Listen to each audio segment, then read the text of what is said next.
Just a quick preface to the intro I film after I finished cutting the video, and I barely kept it below 1 hour, so about 50 minutes. But keep in mind, during this time I will develop a model-based self-optimizing controller from scratch, okay? And yeah, I won't bore you with too much math. Yeah, I keep it down to earth. So yeah, dig in. Welcome back to the next chapter in the software/regulation book of my laboratory water bath saga. At the end of the last video, we jotted down the attributes our controller for just the heater must have. So first, it must be predictive/model based. And second, it must be self-optimizing/learning. Specifically, it has to learn how long the heater has to be switched on to raise the temperature of the heater a certain amount, or in other words, the thermal capacity C of the heater. For now, we forget about trying to determine, that is, learning the time constant of the whole system. That is, we will be using the simpler model, the first one we developed in the last video, where we just have a system with a thermal capacity that could change, of course, when you add water to the laboratory water bath. Energy coming in from a heater and some energy losses to the environment.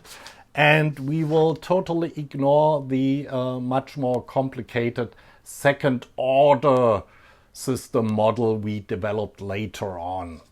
And yes, if you wanna understand what's going on in this video, you have to watch the previous part. Card link. So in this video, I wanna develop that controller software in 3 steps. First, I wanna do the framework, because our controller will have several internal states. Second, I will do the learning part. And third, we will do the predictive model-based part. Enjoy. What do I mean by framework? Our controller goes through different internal states or phases, which are, repeated in a cycle again and again. Let's assume we just switched on the heater for a defined time, which we have to predict by our model. That comes later, but we switched our heater on.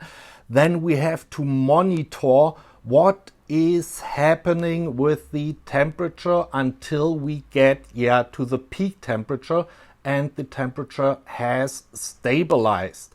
And of course, we can also log the bottom temperature, our start temperature, so we get the temperature differential for a specific heater on time. That would be the learning part. And in all this, we also have to take into account the dead time where nothing is happening, because as the heater is switched on, we have for 5 seconds a very stable temperature where, there's no change. After we reached the peak temperature, we have to wait until several conditions, are fulfilled. I mean, for one, the temperature should be again below the set temperature before we can switch on the heater again. And before we can switch on the heater again, the temperature should also be stable or maybe falling. When we are here for external influences and the temperature is rising, we probably shouldn't switch on the heater. So we have these 2 phases we go through.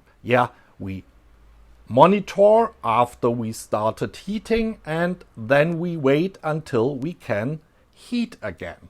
And to determine when to switch from one state or phase to the other, we not only have to monitor the temperature over time, the absolute temperature, but the change of temperature, which should be, kind of stable. For example, here, when we reach the peak, the temperature shouldn't change anymore, so change of temperature should aboutish be 0 degrees C per second, or it can even be, like here before we switch the heater on, be negative, so smaller than 0 degrees per second.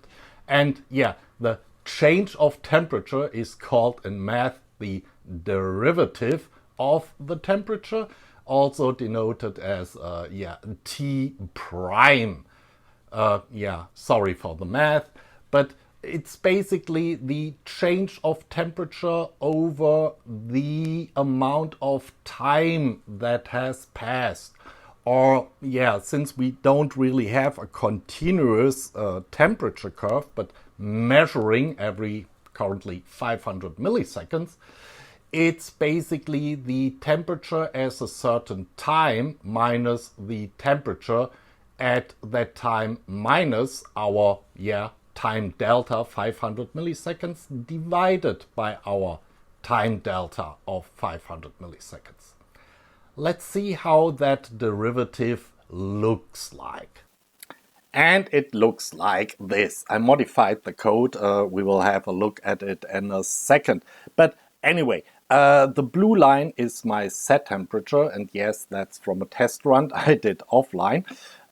Yellow is my heater on off signal, and red is my heater temperature. Yeah, we saw that before. And now green is the derivative of the heater temperature to some scale. That's not important at the moment. Important is, you see the temperature here is constant, and so the derivative is 0. The 0 line for the derivative is my set temperature, the blue line. So it's centered in the screen. And my temperature rises, so my derivative rises too, because I'm going up with the temperature. And then I'm flattening out here, so my derivative goes back to 0, and then my temperature slowly decreases again. So my derivative is somewhere, in the negative, below my 0 line of the set temperature. Problem here, of course, that derivative is quite noisy. I mean, my temperature curve it goes for digital sensors, is not noisy at all. But these little bit, least significant bit noise in there, that's amplified if you take the derivative from the curve. So we need to do something about that, but first let's have a look at the code. Since the last video, I did another change to the controller, especially the update method. The update method fires now every time it's called. It no longer contains a counter, counting down and updating only every nth call of the update function. I realized doing some back of the envelope calculations that I really need to update every time I update my sensors. Otherwise, my control over the heater on-off would be too coarse. Accordingly, in my controller class, the update period is now the time between calling controller.update, in milliseconds. It's basically the same parameter I use for my sensors. That's just so the controller has some sense of, time passing, and not just, okay, I've been called. We ignore that for the moment, but I need for my calculation of the change to my previous temperature, and of course I'm calculating the temperature change in degrees Celsius per milliseconds. I said the scale is a little bit off in the graph.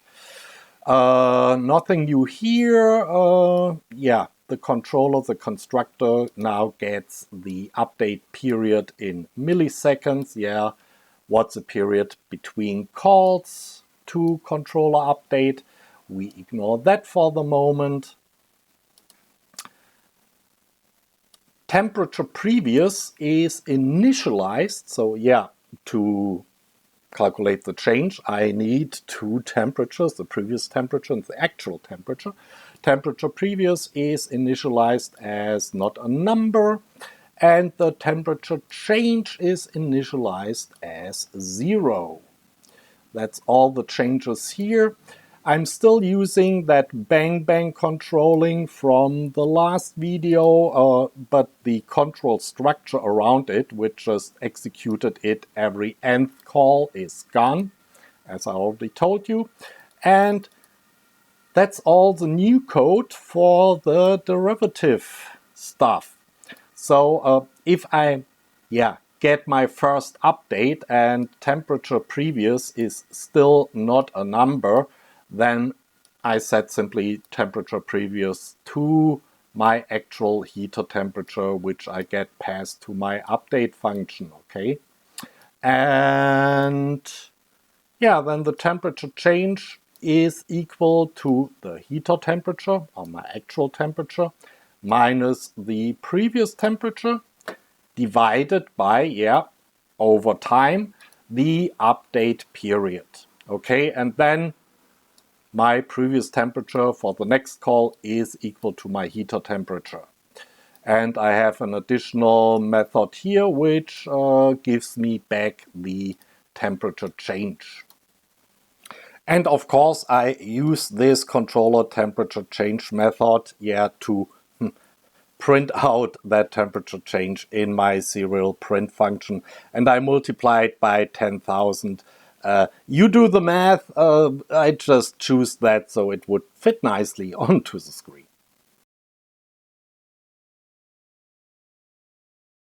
Yeah, that looks much better. I simply added a modified moving average on top of my calculation of the temperature derivative, and yeah, I think we can work with that. Let's have a look at the code. So in my constant, I have this new controller averaging period, currently 10. Yeah, you can modify it and optimize it. Multiples of sensor update time, or in other words, the number of samples I'm averaging over. And you remember in my class controller, I jumped last time over this averaging period variable. That's exactly that what we saw as constant for configuration purposes, okay, number of samples. And I'm also passing that, we jumped over that the last time too, in the constructor of my class. And yeah, I'm simply initializing it to the past value. In my update method, I'm still calculating the temperature differential for my actual and my previous value, but I'm now storing that in a local variable temperature delta. And my actual temperature change is now modified moving average filtered. That is, I take the old temperature change and multiply it by my averaging period, that is number of samples, minus 1, and I add my new temperature delta to it, and I divide the whole shebang by the averaging period. And by the way, I moved the whole temperature derivative calculation to the top. I guess it's time to replace the bang bang controlling by our new controlling structure. Just a quick recap before we go through the code of our framework. So our framework knows two states basically, a waiting state and a monitoring state. We stay in the waiting state until our temperature is below the set temperature and the temperature is stable. Stable meaning it's either constant or it's falling. Then we enter the monitoring state, and there we have to take into account the dead time of the system before we take the minimum temperature of our complete cycle. And now, in addition, because we're using some averaging on the change of temperature or the derivative of the temperature, we also have to take into account that we have there a delay before we see any change in the temperature. And yeah, we stay in the monitoring state until the temperature is going down again. And yeah, at that peak, we take our maximum temperature. And we switch over into the waiting state again. So, our controller class. We have a lot of new variables and even enum, but it's not that much code, so stay with me. So I have an enum state that is either waiting, we talked about that, or monitoring. And for technical reason, I have a third state, stopped, yeah, when I press the off button on my controller. We already had the update period. New is, of course, the dead time of the system. Yeah, we measured that 5 seconds. And in the internal state variables, yeah, there are also some new stuff. We have the temperature minimum and maximum. Yeah, we measure in each cycle. We have to store that somewhere. And then I have 3 countdown counters for the monitoring state. So the times I call the update procedure method, sorry, until I have to switch the heater off again. The time until I can take the minimum temperature, yeah, the dead time, and count down until I can really start monitoring the temperature. And accordingly, I have, yeah, that new parameter here to the constructor, the dead time, and yeah, nothing new there. In the update function, of course, the calculating the temperature derivative is still the same, and now comes the new stuff. So I basically switch according to my state, yeah, stopped, waiting, or monitoring. If I'm in the stopped state, I do nothing. As I said, that's just for technical reasons, so my state machine will not go wild while I don't want it to do anything. In the waiting state, yeah, that was our condition, we wait until the heater temperature is smaller than the set temperature, and the temperature change is smaller than 0, smaller or equal to 0. If that's the case, we switch our heater on for a certain time. Yeah, I set my countdown timer. We will count that down later on, and currently I just switch it on for one update call, so 500 milliseconds. We set our countdown timer for, take temperature minimum in, and that's the dead time divided by the update period, yeah, both in milliseconds. And monitor temperature change in countdown timer is the dead time divided by the update period, again, plus our averaging samples we take. Yeah, that's also a delay. We talked about that.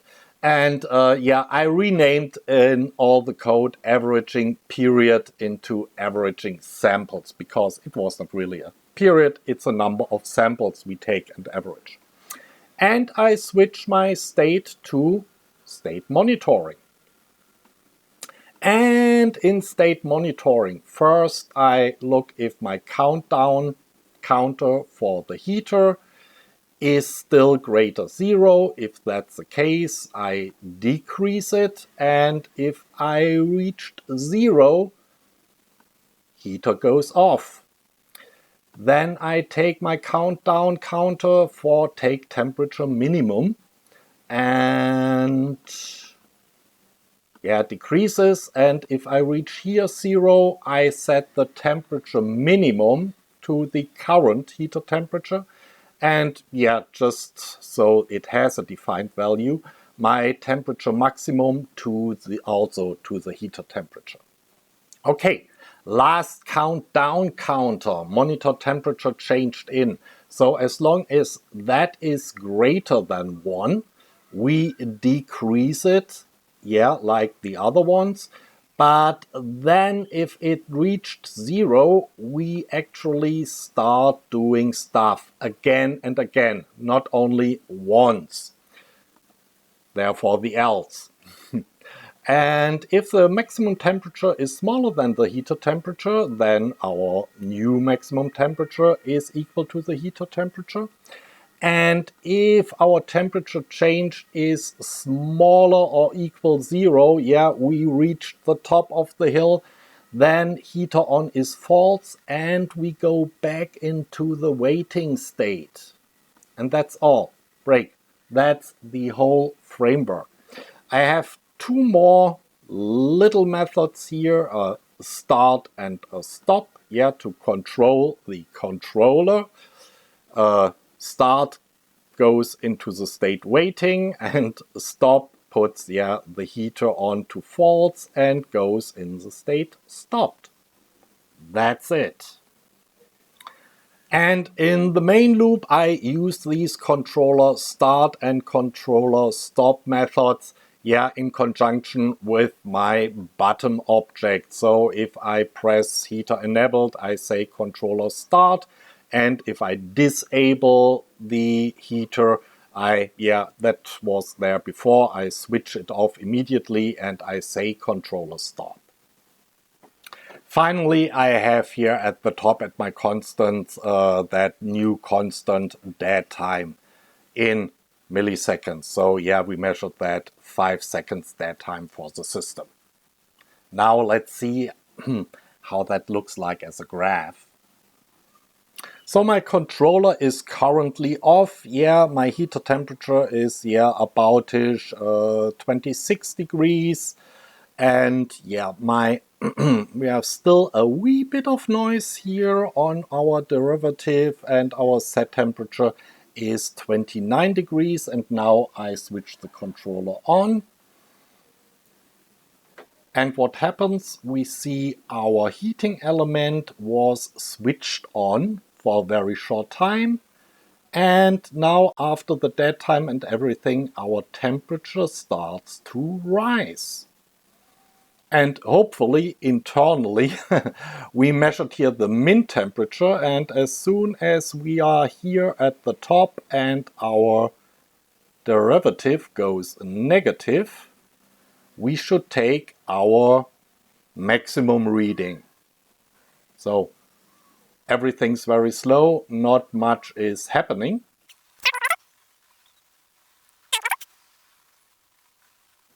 And finally, our derivative made here a little dip into the negative, and the cycle starts again. And interestingly, we can let that run now for a while. Just enjoy the show in time lapse.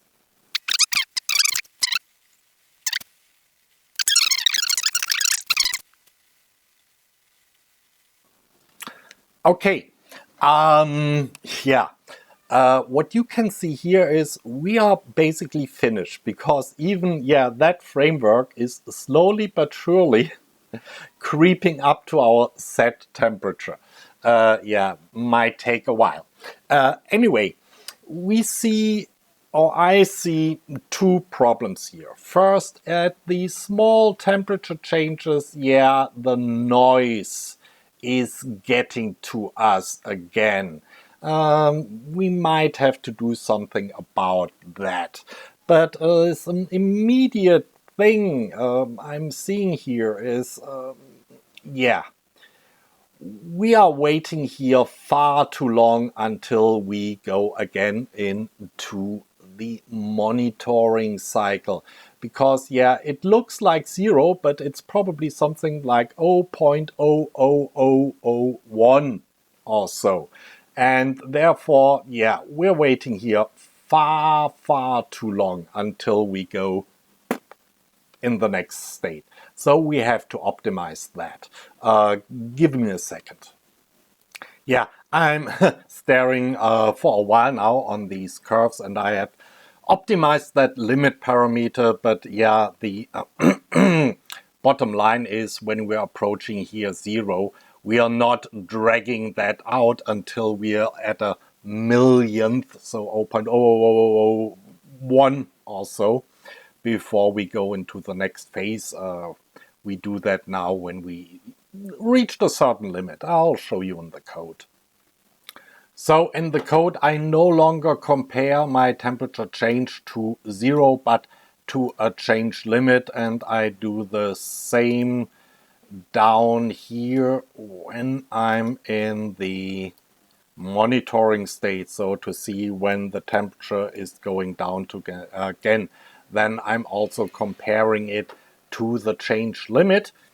And change limit, yeah, it's of course in the constructor, and I have a variable for that somewhere here, and yeah, it's somewhere encoded in a constant, and it's a very small value. Yeah, just to overcome these floating point inconsistencies with 32-bit floating points. Now that we got our framework, it's time to teach that little box to learn a thing that is one thing. And that is the temperature increase we can expect per time heater on. Shouldn't be too hard because our framework already records the minimum temperature and the maximum temperature in a heating cycle. And we know we have our heater on only for one update, currently 500 milliseconds. So let me change the code. So I already did a test run with the new code, and that's the result. I mean, most of it you already know. There's one new line here, the yellow line, and that is our temperature increase per time heater on in degrees Celsius per second. And it's relative, so its 0 line is our set temperature, and yeah, here it's negative, so it's invalid. And then I have a cycle here where I can actually determine what it is. And you see it stays constant over several cycles. So the whole thing seems to be quite stable. The reason I determined the value only after the second cycle is I introduced a new logic into the code in that respect, and that is to deal with the noise. Yeah, we talked about the noise, that this is only single LSB temperature changes. And the rule is that I need a minimum temperature change during a cycle before I really take the data to determine the value. And that's of course also a parameter, and it's currently 0.5 degrees Celsius, so 4 least significant bits. And to ensure that I get the temperature increase, I start with switching on the heater just for one update call. And if I don't get the desired temperature increase, I, in the next cycle, switch the heater on for a longer time. So I increment by 1, so I switch it on for 2 update calls, and so on. Let's have a look at the code. So that's my new constant here, controller temperature increase for learning 0.5 Celsius. And in my controller class, I have, of course, an internal member variable to store that parameter. And I also have some more additional member variables. I have the heater Celsius per millisecond. So the heater power relative to the mass, the parameter we want to learn about our system. And now I have also a heater on for learning in number of controller update calls, which I initialize with 1 and if necessary increase. In my start method, I not only set the state to waiting now, but I also set the heater Celsius per milliseconds to not a number and the heater on for learning initially to 1. In the update method, here in the switch statement in the waiting state, I extended the condition before I switch or when I can switch the heater on and go into the monitoring state quite a bit. So before it was just temperature, heater temperature smaller than set temperature and our temperature change smaller than our change limit. Now I have heater temperature must be smaller than the set temperature minus increased learning, the 0.5 degrees Celsius, because I don't want to overshoot my set temperature during learning.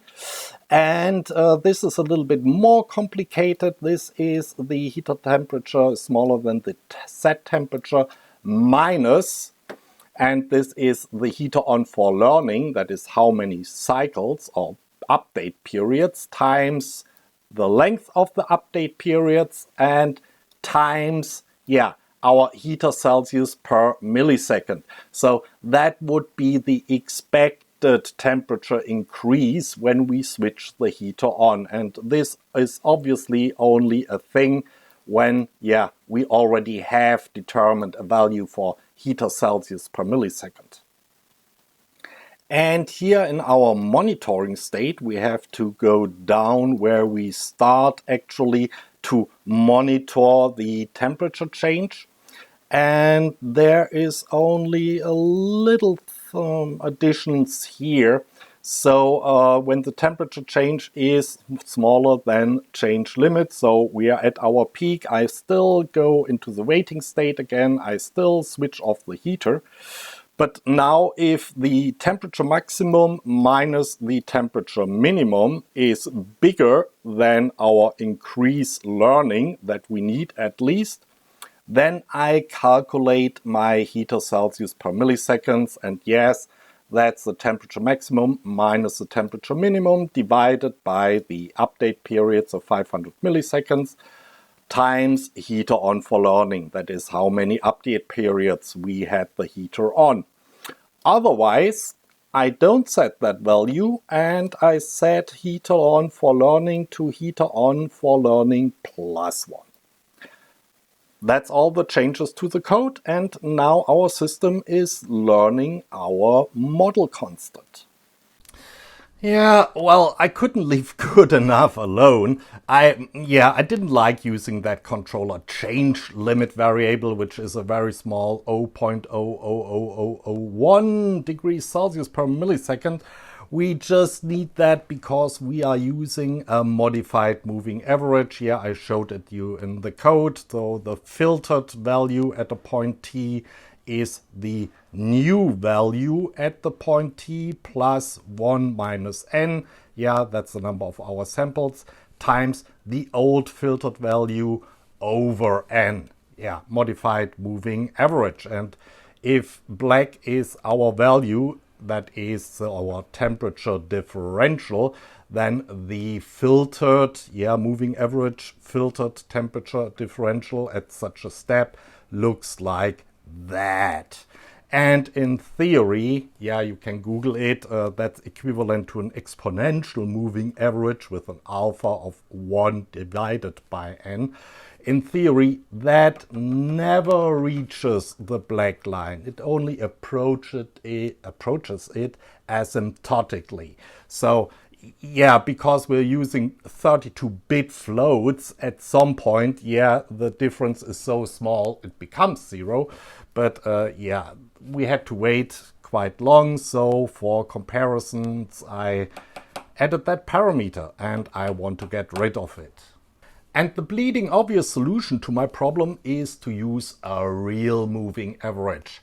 That is simply my filtered value at the point t in time is the value at t plus the value at t minus 1 plus etc. the value at t minus n minus 1. So my last n values I measured divided by n. And that gives me a nice linear reaction to any step in my values, and it's guaranteed that I reach the new value after n steps. And in practice, it looks like that. So our averaged derivative curve here, it looks a little bit more spiky because we don't have these exponential flanks here flattening it out. But in exchange, we reach zero, our zero line. We reach it. We are there. We don't need that funny constant anymore. And as you can see, it works just like before.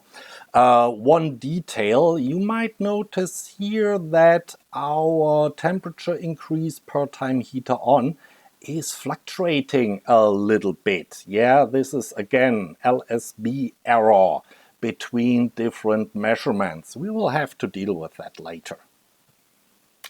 And here's the modified code for calculating the temperature derivative. The first part, calculating the derivative itself, is the same. Then I have an array temperature derivatives, and I have a current derivative, and that gets assigned, array of n samples, my current derivative.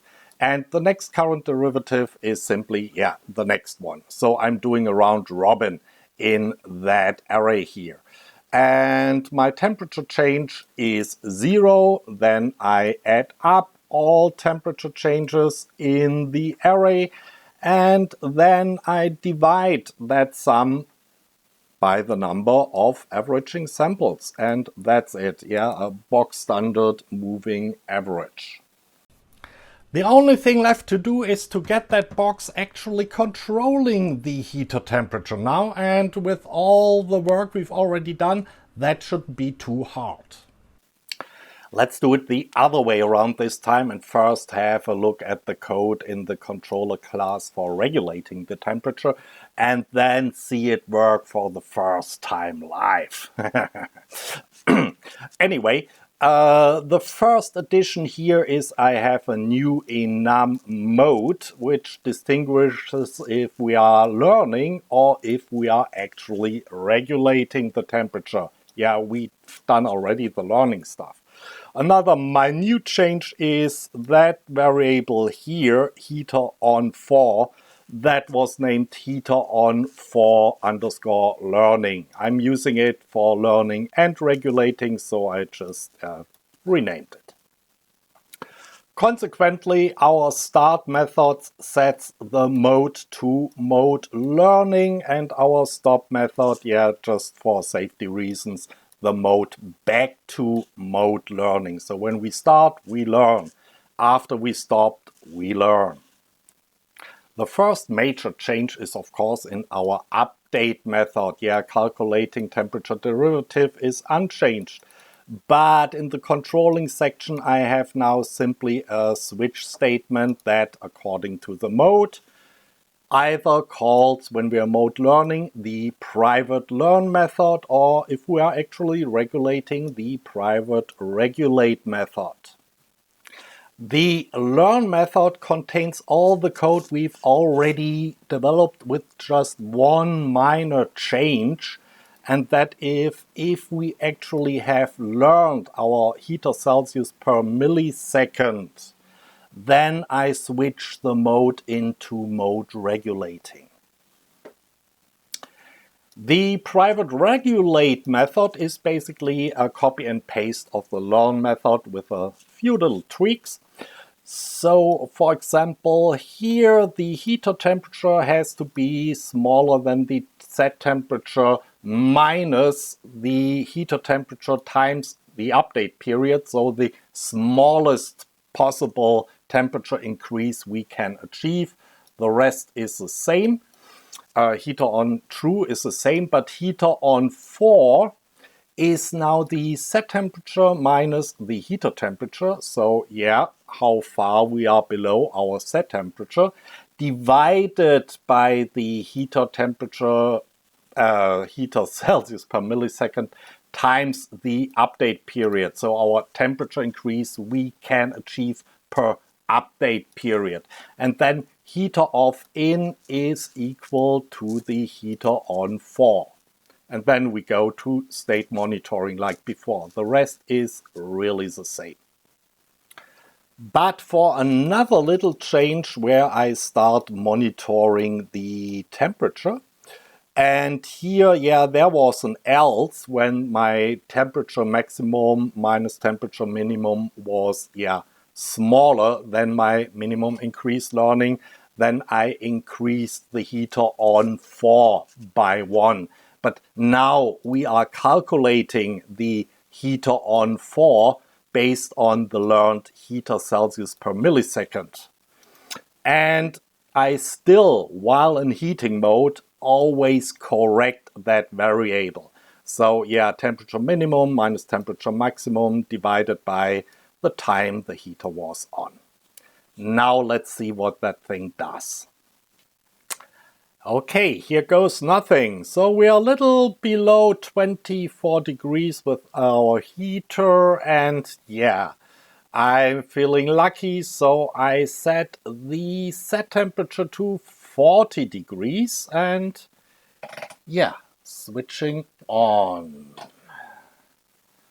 Okay, we have our first pulse here. We're learning, of course. And you probably can't see it down because the temperature is down here. But yeah, that was not learning, so we increased the pulse length by 1 and now we get a nice signal. And yeah, as soon as our derivative goes down to 0, yeah, there we are. And now we're actually in the heating mode, and you can see the heater is on and on and on. And now you see the temperature rising and rising. Oh, the heater is still on. And off. But, okay, we are overshooting. We're overshooting. We're overshooting. Yeah, but not that bad. We overshoot about, yeah, 5-6 degrees or our set temperature. That's not nice, but would be acceptable. So, yeah, just a short heating pulse here that probably does nothing. A longer one. And temperature is rising again. And please note, yeah, from the scale here, we are, this is 35 degrees, so we are not even 4 degrees below our set temperature.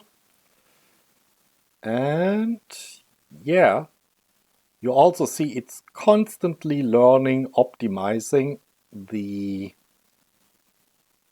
degrees Celsius per millisecond. So we have now a smaller overshoot. That's really just a degree or so.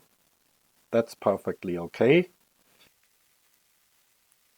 Yeah, one thing I can see here, these short switch-ons are totally unnecessary.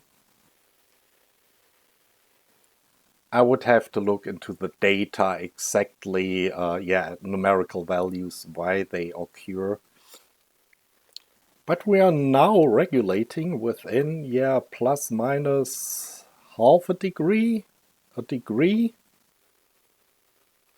That looks really, really good.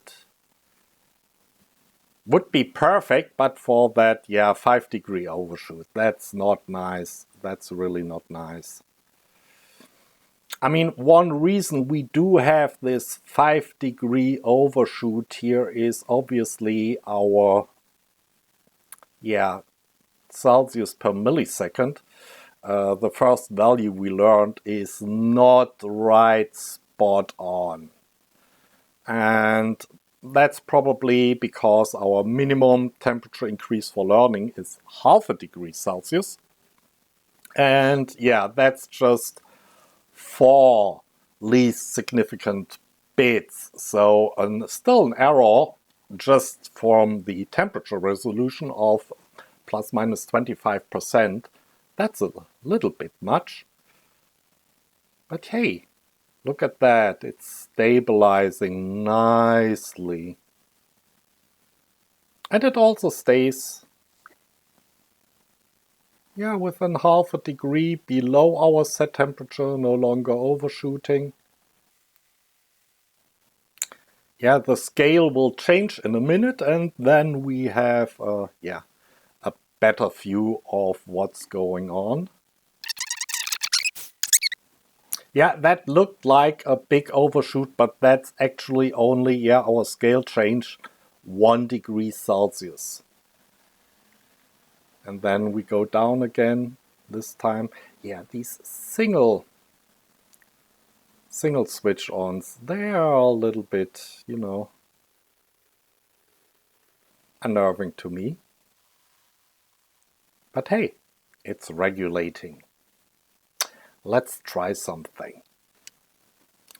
Let's take our minimum increase for learning from 0.5 degrees Celsius or 4 least significant bit up to 1 degree Celsius.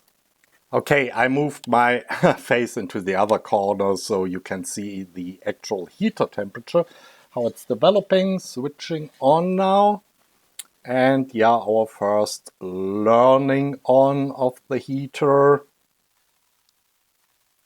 Temperature increase was too low. Second longer learning on of the heater.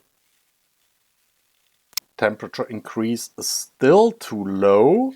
And the next even longer heater on for learning. Temperature increase still too low, even longer. And now we learned a value and we are actually heating. And this time, in the last cycle, we were well out of the bit error level. So, how much will we overshoot? Still overshooting. Last time we overshot 5 degrees, and this time we overshoot in the first cycle only 5 degrees again. So not really an improvement, huh? Okay, so that didn't solve the overshoot, but it's barely tolerable. But we have here again this pattern of shorter and longer pulses. But I will have to look at the data in more detail to find out what's going on there. And now we should do one last test, and it's regulating just fine here. That was all nice and well, but now let's see if that thing is really learning and self-optimizing. And get rid of that water here.